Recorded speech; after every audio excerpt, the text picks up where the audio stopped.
What has made you feel the most vulnerable this week? So I've worked really hard on my body image issues in the past, and I've come leaps and bounds. Like, I'm so beyond proud of myself. I never thought that I would be so okay with my body, especially being a prior competitive dancer and everything. There's just a lot of focus on body image. And this week and last week, I've noticed myself have some negative self-talk about my body. And when I do that, it makes me feel very vulnerable and very scared because of how far I've come from that. And I know how destructive that was for me and my mental health. And so when I feel that creeping back in, I feel very vulnerable and almost like weak. Natasha, what's making you feel most vulnerable this week? Everything is making me vulnerable this week. I am getting married in like 4 days, and I don't want to make this this is going to go on for very long if I continue talking, but I will say something that might be a little bit of a surprise is I'm kind of feeling vulnerable about getting married for the second time, and I didn't think I would be.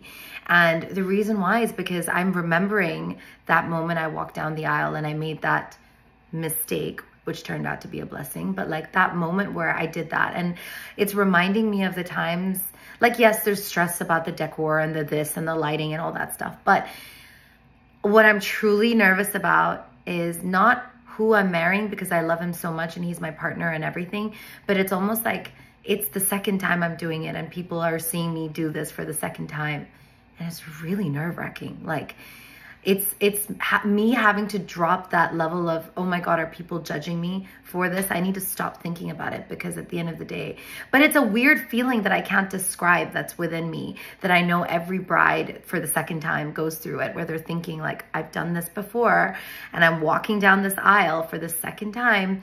Are people thinking I'm stupid? You know, it's such a weird thing, but that's what I'm feeling vulnerable about.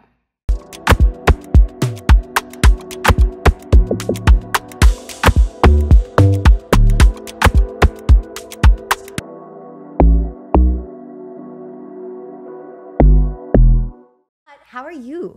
Welcome. I'm good. James. Yeah. From you. behind the scenes to in front of the camera. I know, without us forcing you. We gave you all a little taste, a little tease. And you wanted more. And you wanted more. And here we are. Yeah. I feel like we had that conversation and it went really well, and that made me more open to the idea of having more conversations. Yeah. I love that. Well, because we were literally just talking about in the kitchen, like before we got in front of the mic, like how I like how you said it, like you're sick of feeling perceived. Yeah. Like, I really like that. Yeah. I haven't heard it said that way. I mean, I think the first person I heard say it was SZA, the artist. She was just like, I don't wish to be perceived. Like, I love that. I don't wish to be perceived. It came from a place for her of anxiety and this idea of self-image, which we've talked about before.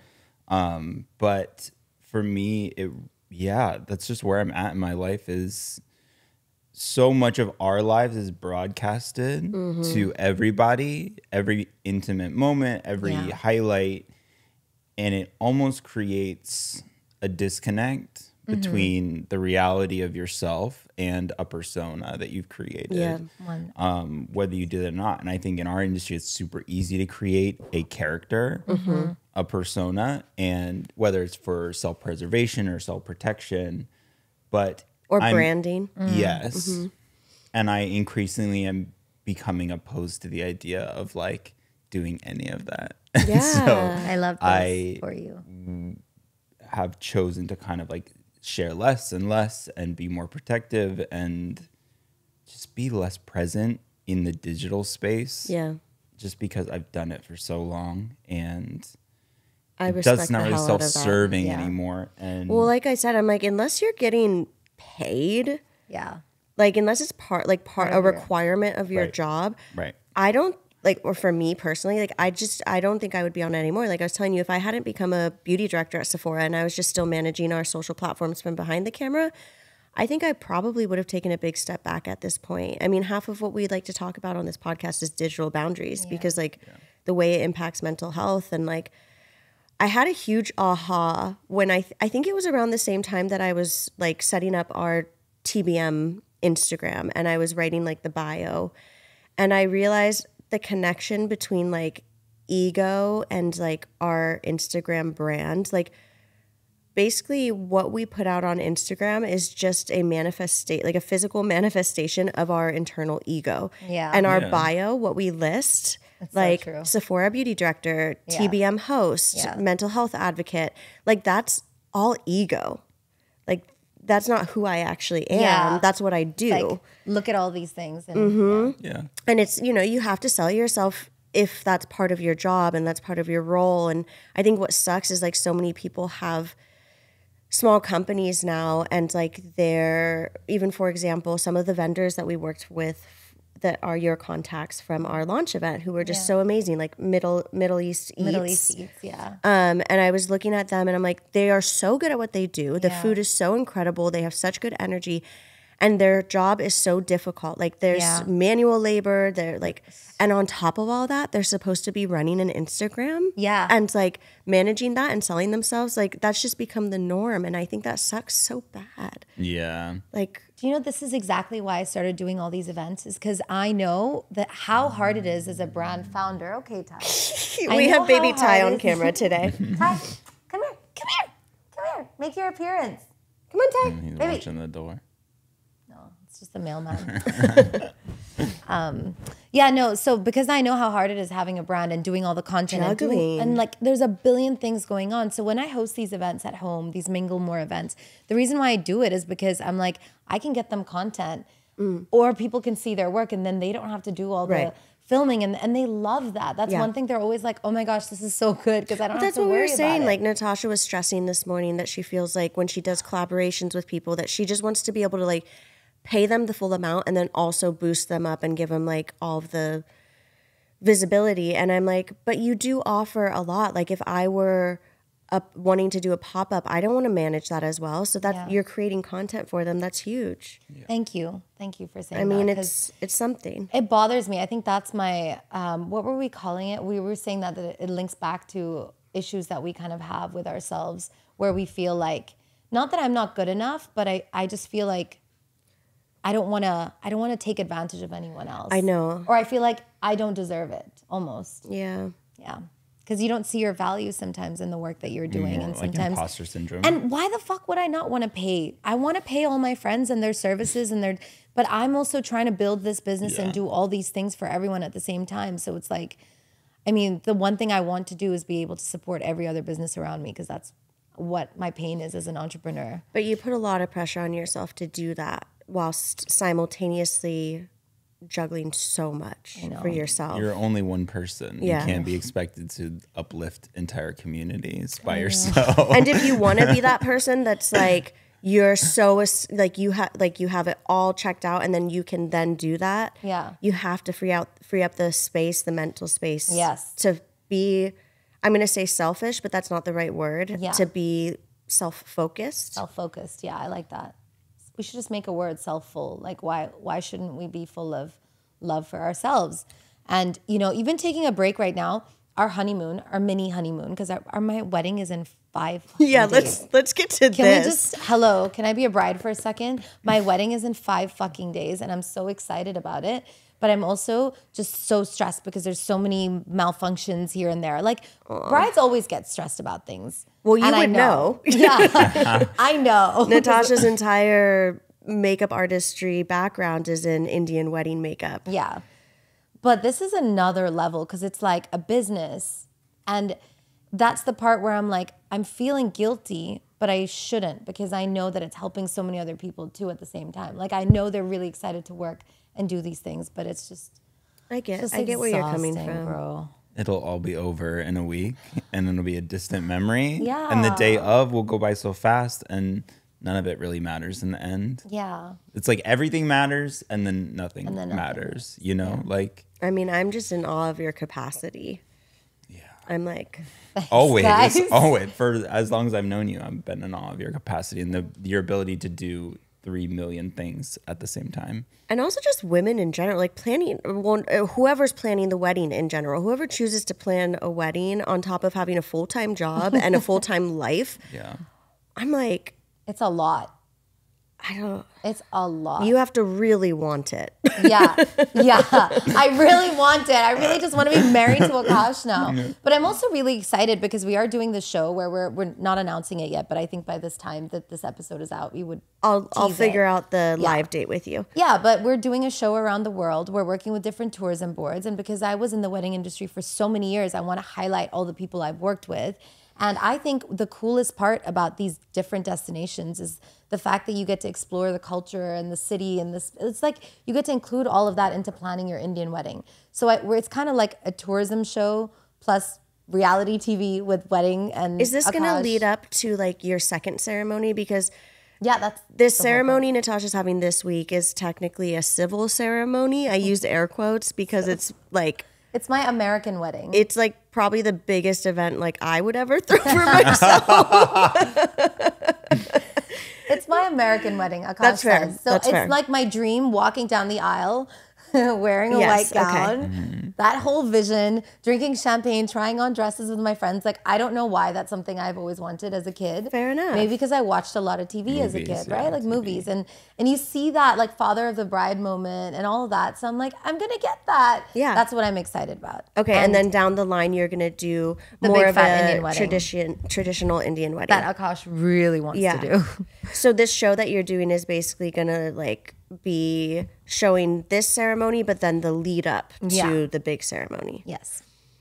So this ceremony is almost like a mini trailer for what's about to come. Where is it going to live, the show? Do you know? So we've been discussing this because I got approached by someone in Hong Kong to do a reality Netflix show. And the only issue I have with this is I don't know how I'm going to be portrayed. Because, I mean, it's reality TV. If someone else is producing it, we're going to have... So we're actually going to co-produce it with our partners that are based in New York. And we're going to do a whole YouTube series for now and then sell the show. Gotcha. And it's going to be seasonal. So season 2 is going to have another couple. But the real focus is going to be philanthropy. Yeah. Yeah, okay. That makes sense. So it's exciting. But like all of this is a business. It's talking about being perceived. Yeah. No, That's like my James worst and I nightmare. was like, your nightmare. No. This is literally to be on a reality both show. Your nightmare. Oh my God. Yeah. I told Natasha, I'm like, if you ever like do end up doing your reality TV, I know it's like a dream. I'm like, I will guest if you really want me to, but I don't think I could ever be a constant. No. And I wouldn't expect any of my friends to. I know the friends that would be like, I want it for their businesses or for their brands. It's true. It's a huge opportunity. So many of my friends would be like, oh my God, dude, yes. I'll throw my shit on you or whatever. I mean, this is LA, baby. Yeah. And I'm happy to do that. That's what I'm here for. But I also have friends that are like, hell no. No way. Take me away from this shit. And that's so fine. It's like, at least the best part about it is that I know I have friends from both spectrums that are like, you know. And I think what's really cool is you know what you want. And like you've been talking about this for a while now, and it's actually like this is a huge step in the right direction. Yeah, okay. What do you say in Thai? This is a huge step in the right direction. So. Yeah. But I will say, based on what you guys were saying about digital boundaries, if I could not be on social media, I also wouldn't. I don't like it. It's stressful. A necessary evil for businesses. You have to use that because that's where your primary source of everything comes from these days. It drives marketing. It drives everything else. And so you kind of have to, as a brand owner, even as an artist. That's what I'm saying. You have to be present. Have to do this. Yeah. I just think digital boundaries are super important. And then understanding the purpose behind it all and why you're doing it. Exactly. You know? What do you need? Why do you need to post this? Is it for exposure? Is it to help this? Well, maybe my social media intuition, because we were also talking about this before we hit record, but the potential TikTok ban, this will probably come out after that date because right now it's set for January 19. Which is coincidentally my birthday. Very strange because I've been talking about this TikTok situation for so long. I'm just like, weird. But I also feel like I just have this gut feeling. I don't know if it's going to be Gen Z or Alpha. Like maybe it'll take a while, but I feel like there's going to be a trend to go back to analog in some way. And I don't know if that's maybe a new social platform that's like really simple. What was that one that like had its moment where you could only post live? You know what I'm talking about? Real. Like, Be Real. Yeah. Yeah. Like, oh yeah, I never got on that. I was on it a little bit, and it was like basically you can take you have to take a photo, but it would have to be in the moment. Like you couldn't upload a photo. Yeah. And you couldn't edit. And I don't know if there was much editing available which is kind of nice, either. And it was no filter. I want to say maybe there was video as well. I can't remember. I haven't used it in a while. I don't think I've ever used it. But it was kind of like a step toward. It was kind of like a throwback to like what Instagram originally was, or maybe what like Snapchat was originally.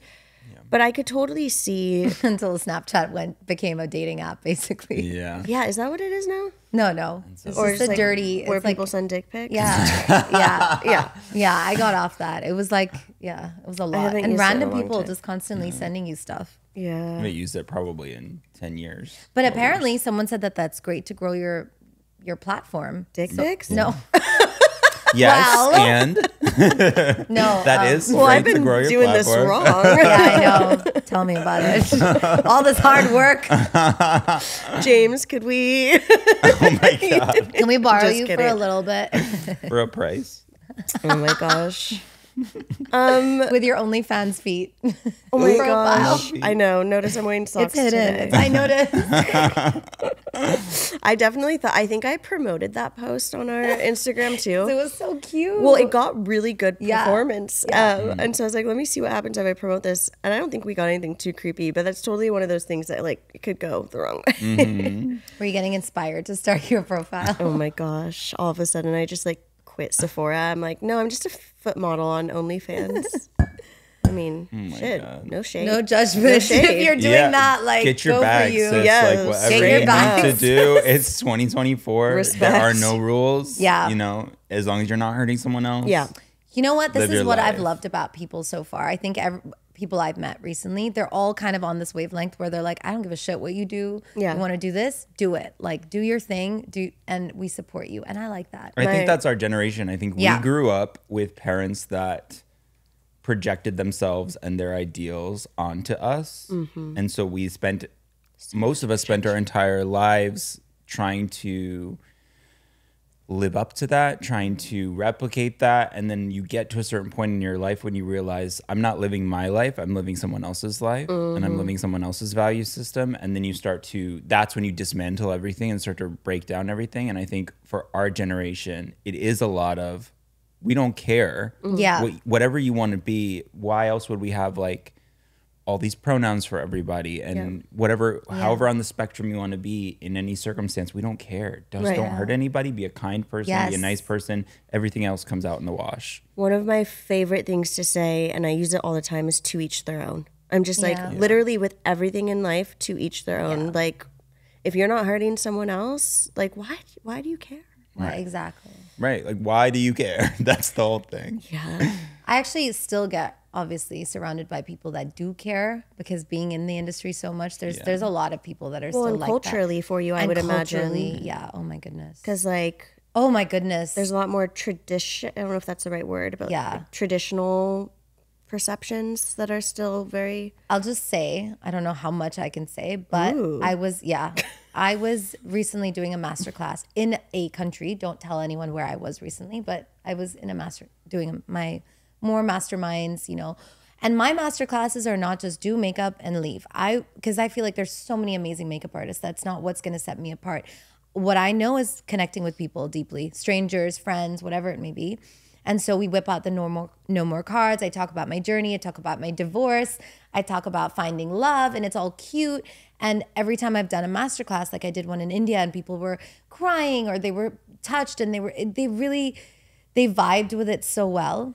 And recently I did one, and there was a bunch of Indian ladies, and they all were looking at me like I was the biggest disaster on this planet. And I was like, man, this is why I can't stand this culture sometimes. You know what, though? As you were saying that, I just got like full body chills, because if you're upsetting that many people with what you're doing, that means you're creating change. I was trying, and I was doing it even more. I'm like, yeah, I know everyone bitches about my divorce and that I'm like used goods or whatever it may be. But at the end of the day, I found an amazing fiance and he's right here. And everyone was just silent. They were like, Misery loves company. And I was like, wow, man, what is up with this world? How are some people still living in their little freaking bubble? Yeah. It really upset me because I was like, this is disturbing because girls my age, if they get a divorce, they're like so shat on. People don't look at them right. Well, I think even just the description damaged goods. Like damaged goods? That's like, pretty bleak. Yeah, that was, Natasha's damaged goods. That's so fucked up. It's disgusting. And I felt all of that this time, and it just made me so disturbed. It really, and my fiance, Akash, saw it, because I've always told him about it, and he's like, no, you're just exaggerating. Yeah. And he saw it, and he was like, oh my God, I felt like, he was like, I just could not deal with that hole that you know. Yeah, I'm sure he's feeling protective over you. Yeah. What a blessing that you're not in that hole. Oh my goodness. Anymore. Every single day I thank even though I'm stressed about things, or I'm, if I'm feeling shitty about something, I'm so grateful to be here in LA and to be free. That's what I was telling you from the minute I met you. From the beginning, she the land of the free. She moves to LA and she's like, people are so nice here. And I'm like, that's not exactly the reputation that we have out here in Los Angeles, but I'm glad that you feel that way.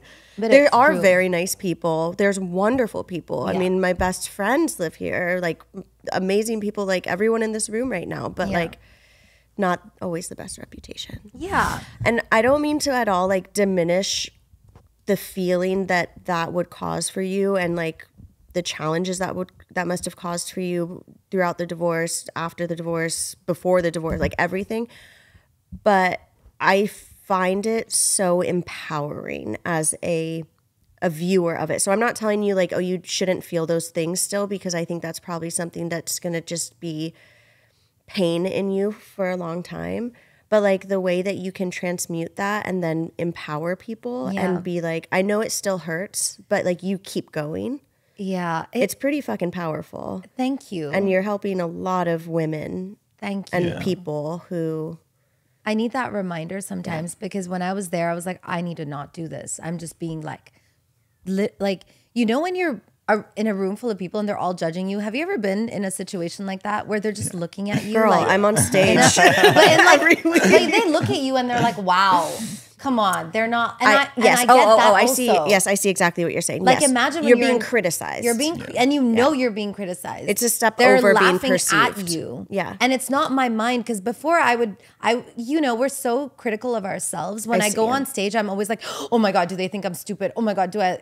Anytime. But I know at the core of it, when I come out, they're all like, wow, this was amazing. Your talk was amazing.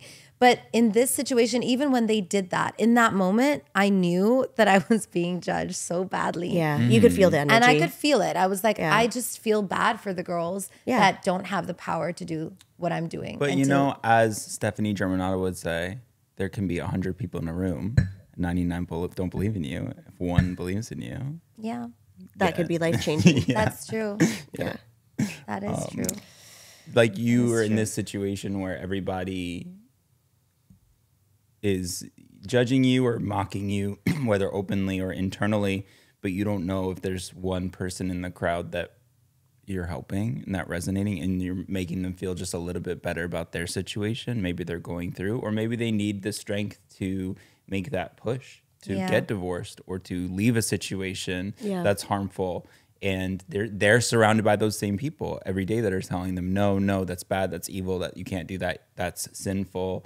That's all of these things, but then you are showing them, I did it and I didn't burst into flames. Yeah, and I'm actually doing really well and really successfully. So sometimes it's not about the crowd. Yeah. Sometimes it's about the one person that you helped.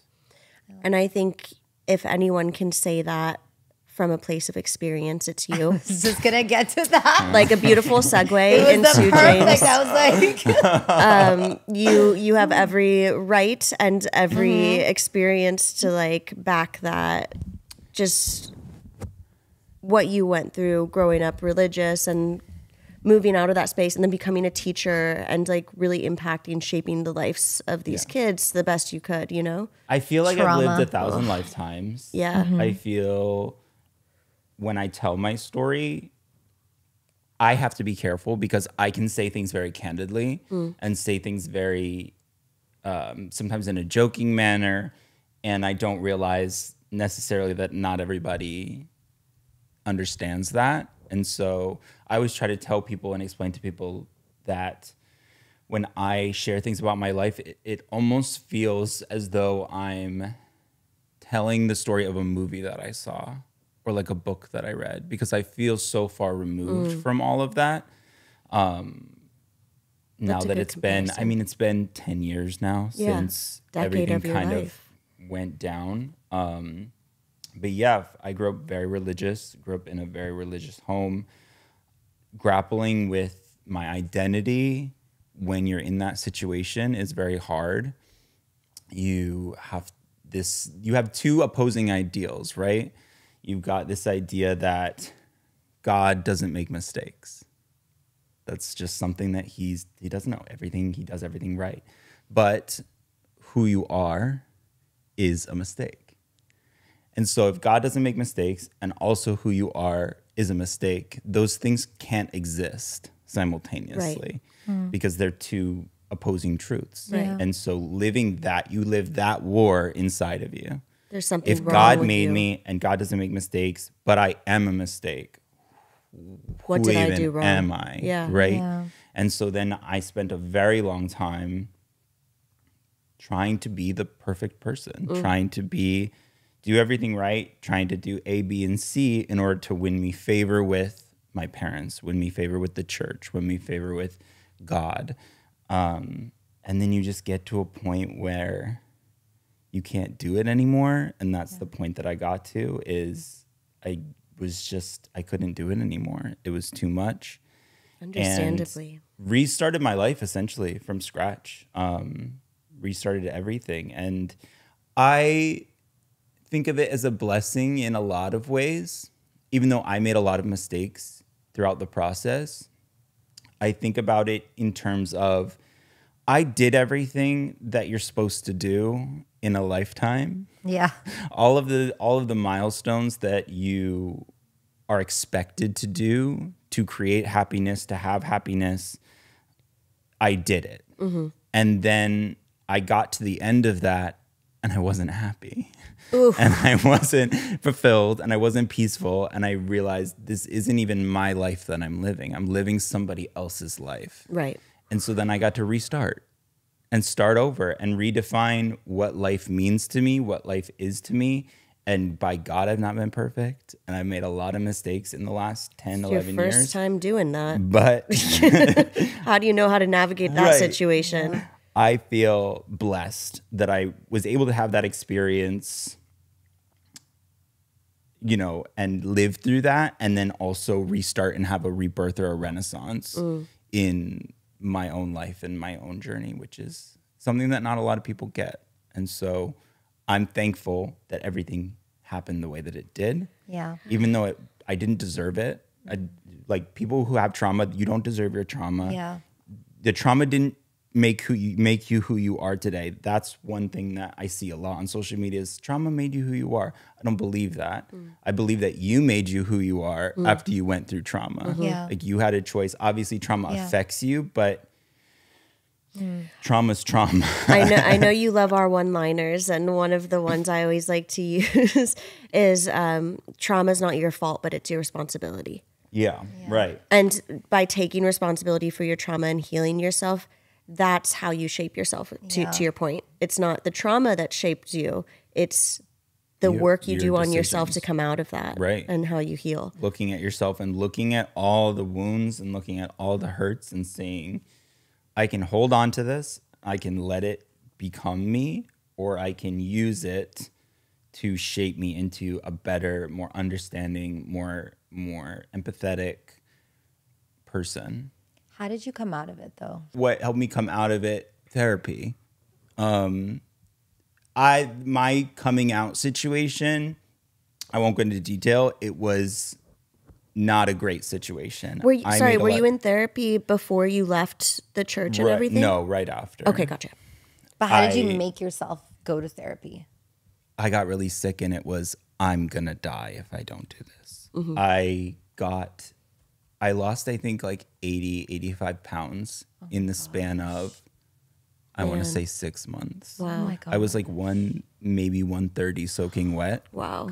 And I'm kind of a tall guy, and I was just very, very skinny. I was having panic attacks on the side of the road. I was driving home from work. I would have to stop, pull over, go through the panic attack, and then be done. And I remember when I came out, this situation happened. Obviously, I made many mistakes throughout that whole situation, but there was a point when my father said, and my mother, they said, "You're coming home, your life is over, and you're going to fix this."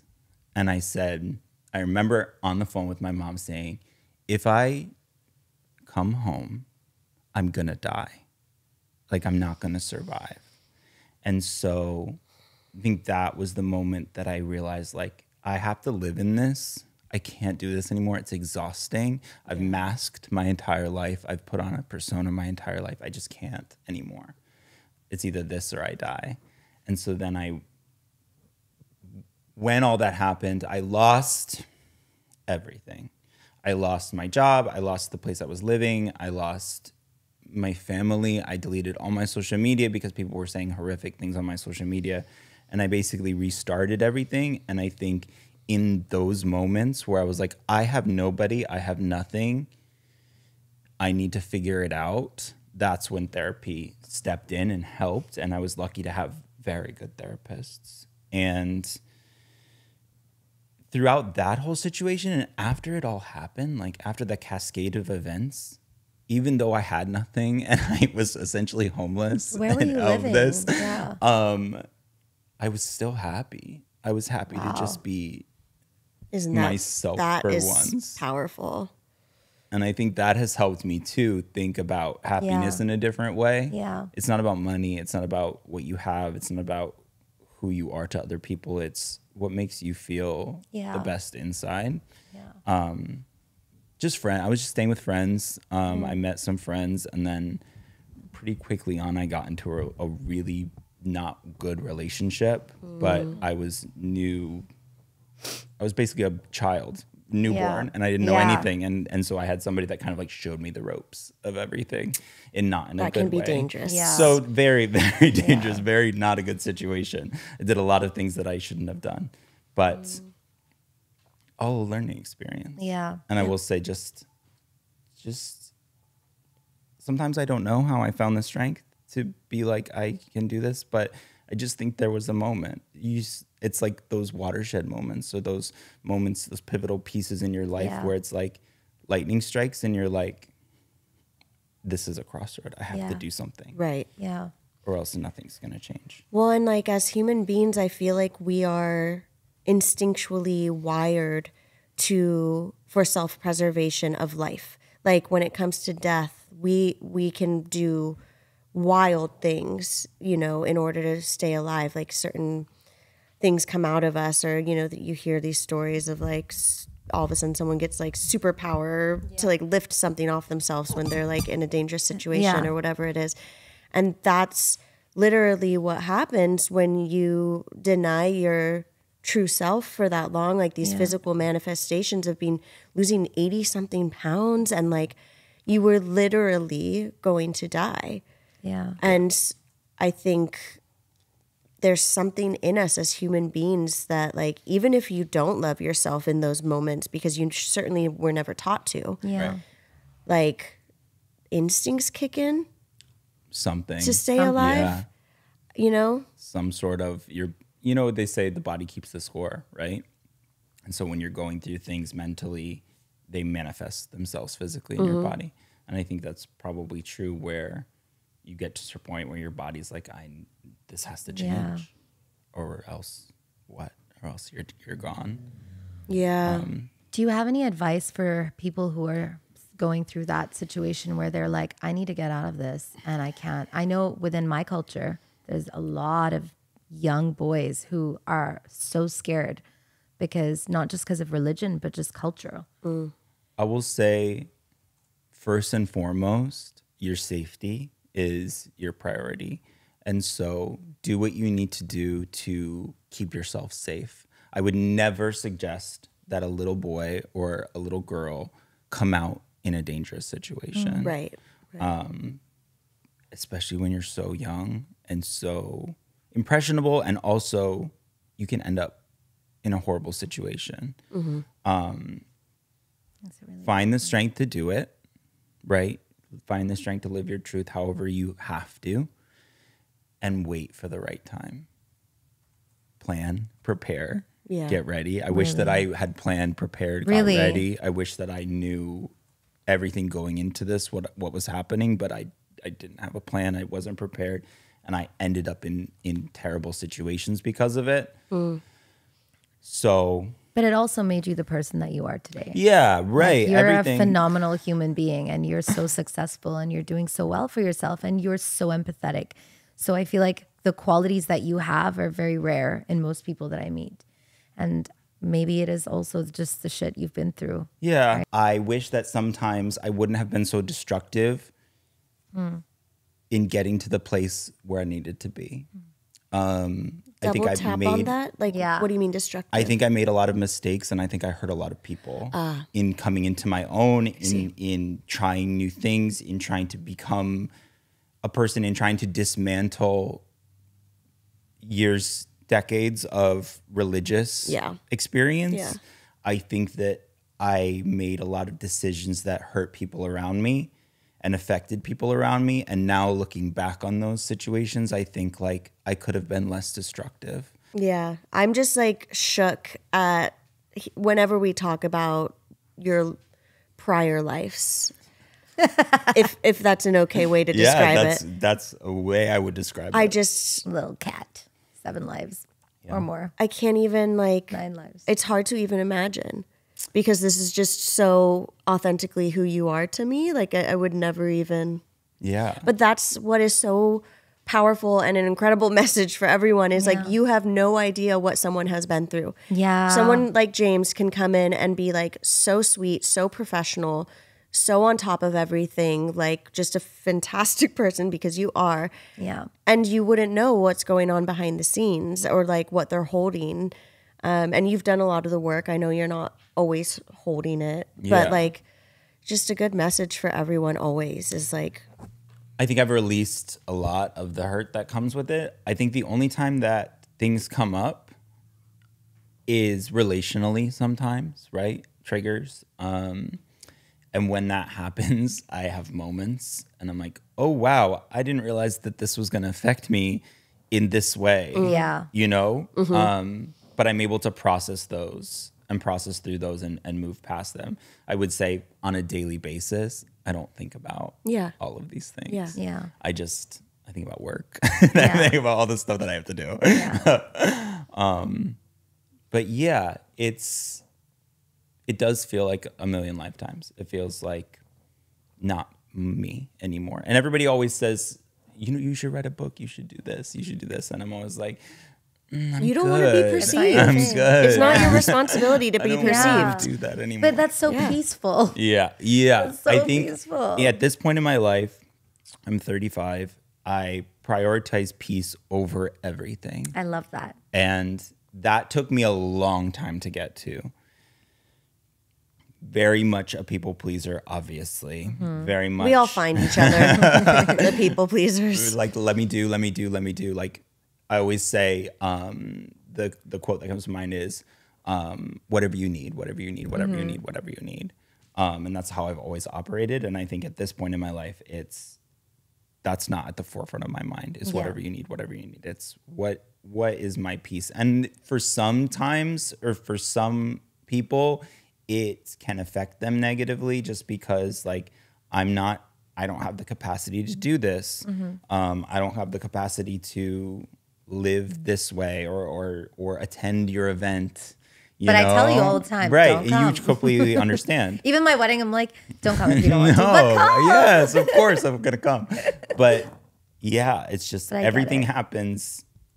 Everything that happens in my life now, I have control over the gate if it comes in or not, and so I prioritize peace over everything. That's how we all should be. Yes. Yeah.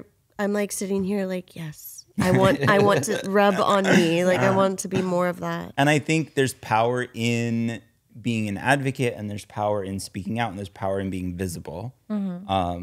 All of those things are wonderful life paths. And I think we've talked about this before. I think those people are fantastic.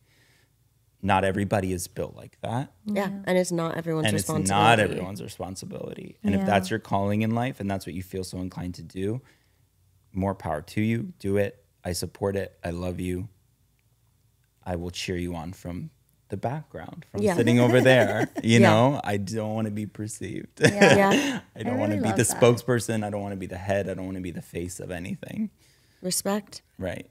I'm the face of myself. I like that. Ooh. I love that. Honestly, it's so admirable. Quit my job as a Sephora Beauty Director. I'm just kidding. No, but you're really good also at maintaining boundaries. If you don't want to go somewhere, I mean, of course, work is work. Had to become. But you're so good at it. I feel like that's something I always admire. You know, if you don't want to go to an event, you're like, I don't want to, and I'm like, good for you. I'm really big on just because I'm not busy doesn't make me available. Yeah. And the type of person I am, I require a lot of alone time. Like I'm an introverted extrovert, but I require a lot of alone time. And because of how bad my mental health got and how bad my nervous system was, the last few years in particular, I've had to be really protective over it. And it was hard because it was like physical health-wise and mental health-wise, but all around health-wise, like it was a requirement that I create those boundaries. But it was so hard because I never had them. It's really good to have you met me at the time when all of that was just starting. And like, honestly, as a friend, you probably had some like less than ideal exchanges with me when I was figuring that out. I think, no, you were always I'm glad you don't me. feel that way. Like, I mean, we wouldn't go to big events, but we would always hang out one-on-one and have like crazy amounts of fun. I would just get like stressy sometimes because you are always doing everything. Yeah. Because that's who you are. You're an extrovert. It fuels you.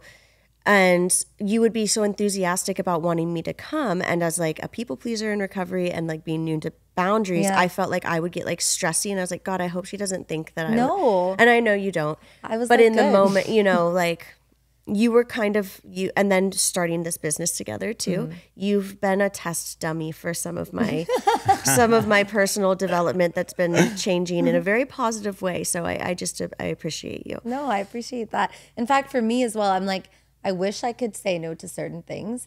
And I started to, remember, there was a point where I was like, oh yeah, I still do now. I'll say no to things I don't want to do if it's not, but I know there's a lot of things that I have to do for the business. Yes, yeah. So you're juggling a lot. Yeah, I'm juggling a lot, but I like it. I'm not like, I don't hate having a lot of people around me, or I'm okay with it. That's great. Yeah. It's different. It's super different because it's for your business. Exactly. You know, business. It's a different purpose. I'm a very outgoing person at work. Yeah. Right? I am very much an extrovert.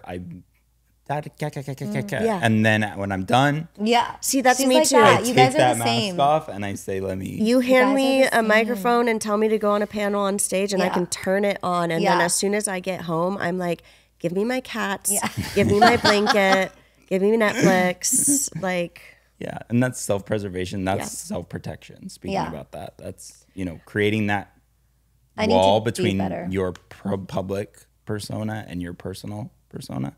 I think that is even more powerful than not being wished to be perceived, right? I can just say, I don't want to do this, I don't want to do this, but there is something so powerful about having this image that you can create that has a wall between you and your personal, and if it's an effective, you know, tool to use. So I think that the fact that you can do that is amazing. Yeah. Thank you. You do it really good. It's not always easy. I didn't always do it. It's all very new to me. And then that's a huge part of like the passion behind this podcast is like trying to talk about that stuff specific to the beauty industry or just social media in general. It's okay to have boundaries. You don't have to put yourself out there. Like, look at all three of us are successful. All three of us are happy in our roles and our lives. And we're all so different. And that's okay. It's like what works for you. Right. And surrounding yourself with people who understand that is very important. Because I have had friends who are imagine they're like, you don't make time to meet with me or go out with me. Or like offended. Have you fucking seen my life? Yeah.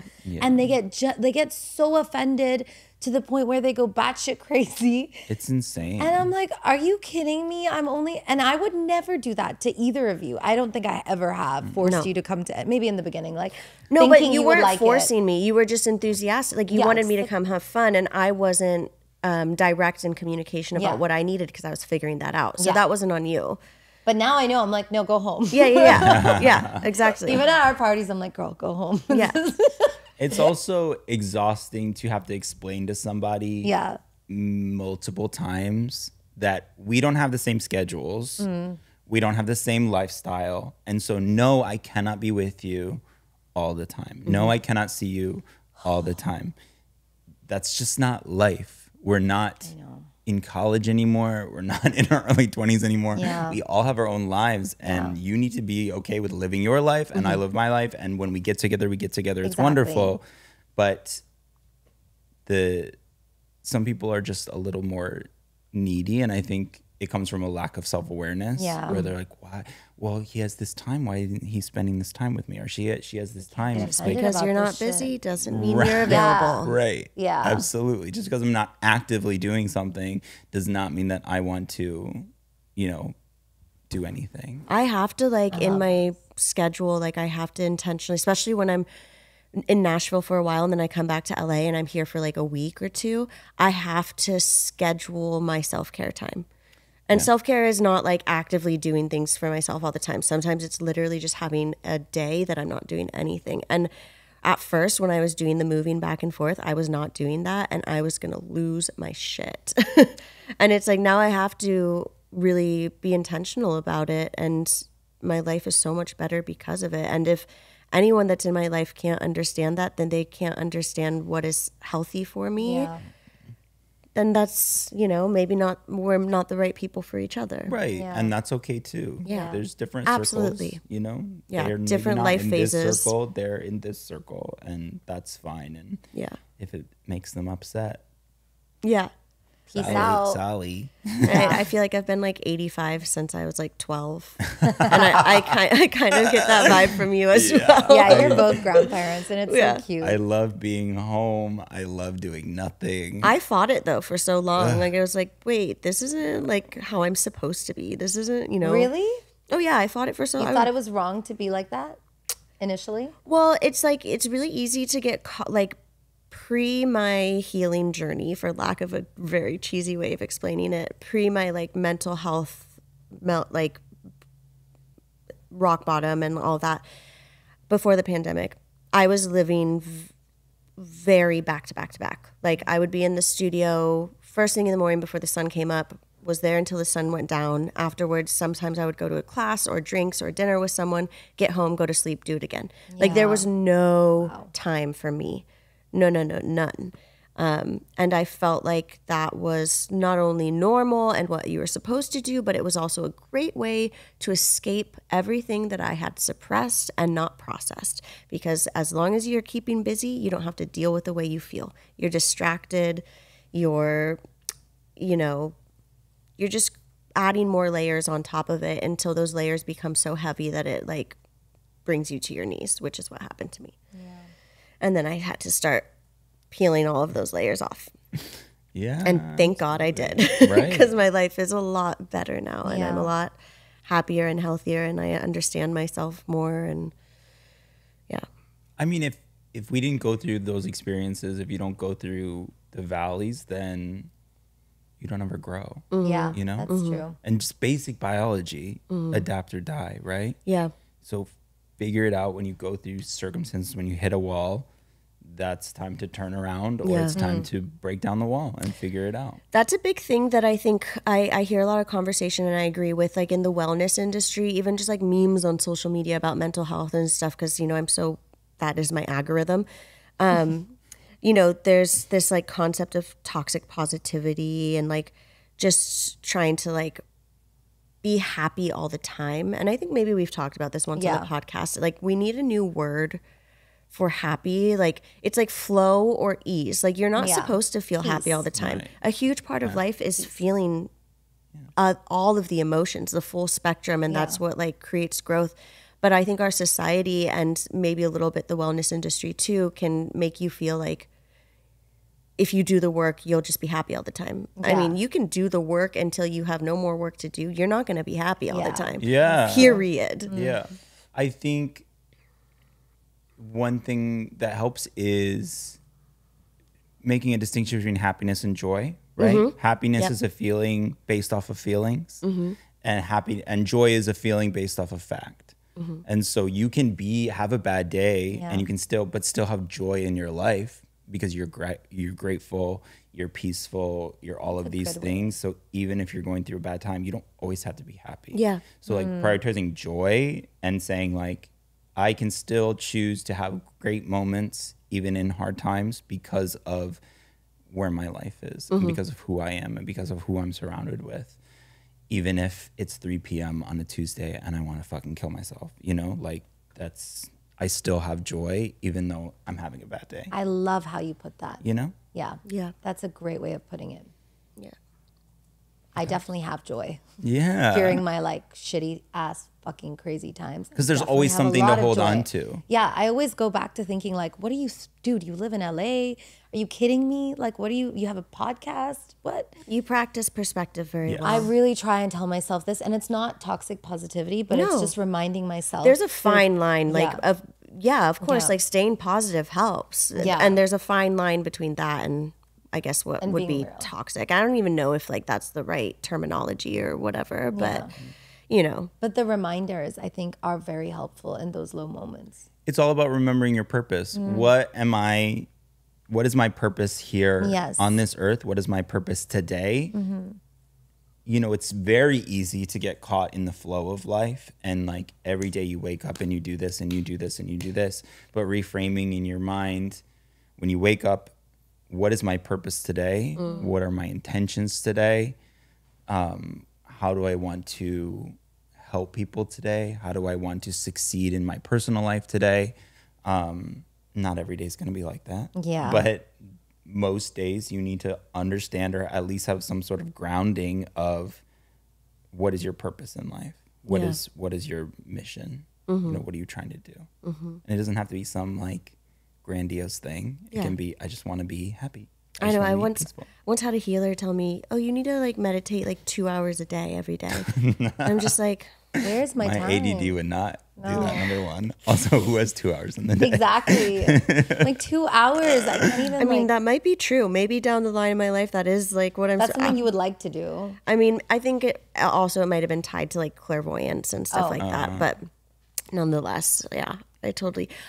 Like, by the way, can you imagine that all of this, I think last time I said all of this talent is behind the TBM camera, but all of this emotional intelligence. Yeah. So thank you so much genius for coming on. Like, it's going to be really hard to pick. It feeds my soul. Bits to show of you because you're so good. Well, from like, you only did the intro and outro with us on that one episode, and we literally have like 6 cut downs for Instagram from like just snippets that you said. Awesome. We said it at the same time. I told you we're dead cheerleaders. Yeah, dead cheerleaders. Watch it. I Halloween get to listen 2025. to you guys every day. I get to listen to you guys whenever we film and talking to guests and hearing your perspectives. And I appreciate always your perspectives and the guest perspectives on all of these different things because it is stuff that doesn't get talked about in our industry. And it is stuff that should be talked about. Yeah. And it's not that it's taboo. It's just other things are prioritized. It's not easy. Yeah. I think it's not taboo anymore, but it's also not easy to do authentically. Yeah. And even we struggle with that. When we started this podcast, we would be like, oh, this doesn't feel like authentic. Like we're turning it on a little bit. Let's take a step back and like try and be more raw. Yeah.